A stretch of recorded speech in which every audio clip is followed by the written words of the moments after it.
Hey everyone, welcome back to BDG Reviews. Today I'm going to be reviewing the new Pet Sematary movie. I saw this the other day. It's like Sunday now, so I saw it on like Thursday night. I just wanted to take some time before putting up a review. So I'm going to do this review in two parts. Essentially, the first part is just going to be my review of the movie, what I thought of it, what I thought about acting, effects, all that stuff. And the second part's going to go into spoilers, so I'll let you know when that's coming. So if you don't want the spoilers, go away at the halfway point. So first up, the movie itself. For a rating, I'm giving it a 7 out of 10. It wasn't great, but it wasn't bad either. It was a good. Let's put it this way: I don't regret paying to see it in the theater. I won't regret buying the Blu-ray when it comes out. It's going to be a day one Blu-ray release. But I was hoping for more. The acting, for the most part, perfectly fine. The effects, for the most part, pretty much all perfectly fine. This movie had one big problem, and that was it felt like when you watch a movie on TV and stuff's been cut out to get it down to time. It felt like that. It felt like there was a lot more to this movie that just wasn't on the screen. Now, I'm hoping that when a Blu-ray release comes out, we're going to get an extended cut, because it really needs it. There's a lot of stuff that just happens with no setup or anything, and it's kind of a bit of a downer, really. So yeah, so hence that. One thing though I will say, excellent score. The music is really, really nice. So yeah, 7 out of 10 for the movie. Now we're getting into spoiler territory. If you don't want to hear spoilers, you better turn the video off now. You can come back after you've seen it and see what I think here. Okay, this movie has a lot of differences to the original, and from what I know, to the book. I've never actually finished the book, but that's here and there. The main issue, well, not really issue. The biggest change is the fact they changed who died. In the original movie and in the book, it was Gage. The 3-year-old kid or whatever. In this one, it's now the daughter. So, she's older. I think she's 9 in the movie. I think there's a birthday party. It's something like that. This has both pros and cons. The pro of it is, yeah, you get a character that can talk. You get a character that is more of an actual threat to people. But where it goes wrong is there's something really, really creepy about the idea of a really little kid, that couldn't really hurt a fly, but being able to do really evil and twisted stuff. And I mean, we've all seen evil little girl movies. We've seen a lot of them. Probably too many to count. How many evil toddler movies have you seen? There's Pet Sematary and there's The Brood. That was it. So that was a bit of it was I get why they did it, but it was a bit of a misstep. Another change that they put in, really, and it was more of a change of the character themselves, but this actually kind of worked, was the character of Judd Crandall, played by John Lithgow in this version. In the original Pet Sematary movie, he's this friendly neighbor, and everything seemed more, how can I put it, more innocent, if you will. I mean, he tells him about the Pet Sematary because the daughter loses her cat, and he doesn't want her to, she's not ready for it. That was the whole thing. In this version, he takes him first to the actual Pet Sematary to bury the cat, and then he hears a voice calling his name, and he's like, I'm gonna take him to the evil place. Um, it worked. It made sense, but I don't know. Uh, Maybe, like I said, maybe it's just with the editing of the movie, and they've cut like more backstory out and more like interactions between the characters.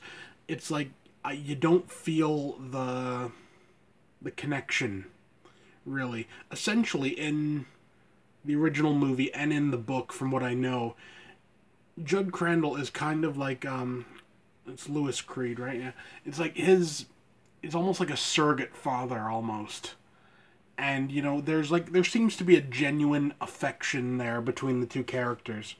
That I didn't really see that in this. So that's a bit of a downer. One thing I really did like, I like what they did with the cat.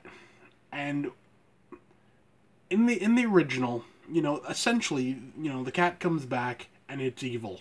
But it's not really evil. It's just kind of like being like a jerk of a cat. It's like, but this version of the cat seems genuinely like there's a not a malice, but there's like a thought process behind what it does. The cat is the reason that the girl dies. It's out in the street. It essentially brings her into the street, then gets out of the way when she gets hit by a truck. I like that. I like that a lot, actually. It was really neat to see the effects of the evil in a more directed way. Also, it's not this is and isn't a spoiler. They mention the Wendigo in this movie, which is something that's in the book but wasn't in the original movie. But I kind of dig. Now the fact is they never show the Wendigo, which is a bit of a shame. I would have liked to have seen it, but it's hinted at very strongly that it's like an actual physical presence, like making this evil happen. And I like that. I thought that was really good. Now, another part of this movie which I found really, I don't want to say interesting, because this kind of rubbed me the wrong way, and that's the ending of this movie. What made the original movie, and I'm guessing the book, like I said, haven't read it yet, work, was the fact that Lewis Creed puts his cat in the ground, and it comes back. Then his son dies, and he puts him in the ground, and he comes back, and he realizes at that point, like no good is gonna come from this. So so he takes out his kid, he takes out the cat, but then his wife's dead, and there's almost an insidiousness to it. The fact that like the what if scenario, they're like, well, what if this time it works better, and I dug that. The problem here is, I mean, the wife is put into the ground by the kid, and then, oh, screw it. Then Lewis Creed is killed, and then he's put into the ground. They come back as zombies at the end. It's like, really? I saw this particular scene, and I was like, really? Like, that's what you're going for? It didn't work. For one, I don't care how evil your kid is, to drag a full-grown adult all the way up to the thing, put her in there, and then she comes back in like a matter of like minutes. It's like, no. There's something wrong there. The very last scene was good. All the zombie family come back, and Gage is in the car. He's still human, but they're all there. This ending could have worked in one way. If you'd followed the original movie's ending, had Lewis Creed take out the cat, take out the kid, and then, like, in his, like, almost insane grief, take his wife up to the burial ground. She comes back, and then she kills him. Like, well, it would end the same way as the original. You know, would come in, and it would cut to black, but then maybe you could do like something over the credits where you see something being pulled, you don't know what it is. Then like maybe a mid-credit scene where she's taken him up to the burial ground. She's killed him and taken him up there, and taken the kid and the cat as well, and then brought them all back. That I find that could have worked, but you know, it is what it is, right? Hopefully, maybe it'll be remedied on the Blu-ray. Who knows? Now, one thing this movie has, which is almost criminal. The character of Zelda from the original is one of the most terrifying characters in cinema history. And she's made very creepy in this movie, but she's severely underused. You had this creepy design, and it was like a genuinely scary scene that was essentially a cameo. So much more could have been done with it, so much more should have been done with it. That one bothers me. That one bothers me a lot more. My main takeaway from this movie is this. I enjoyed going to see it. I enjoyed watching it. But honestly, it's nothing special.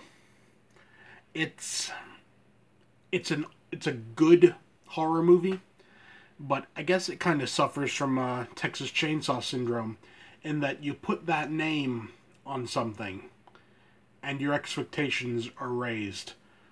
You put the name Pet Sematary on something, your expectations go up. Had this been any other horror movie, you know what, honestly, let's put it this way. If you'd changed the characters' names, you could have passed this off as like a direct-to-video Pet Sematary 3. Take that for what you will. You know, that's kind of saying something. Like I said, hopefully there's more. Hopefully there's a lot more that was cut that will get put back in for a Blu-ray release. I certainly hope so. I wanted to love this movie. I wanted this to be at the same level as it, but it wasn't, and it's a damn shame. But yeah, that's it for the review. So 7 out of 10. If you're slightly interested, go and see it. You'll have a good time, but I don't think it's going to make anyone's end of the year list. I think honestly, after the Blu-ray comes out, I think it's pretty much going to be forgotten. And it's a shame, but that's how the cookie crumbles, isn't it? That's it for now. See you next time.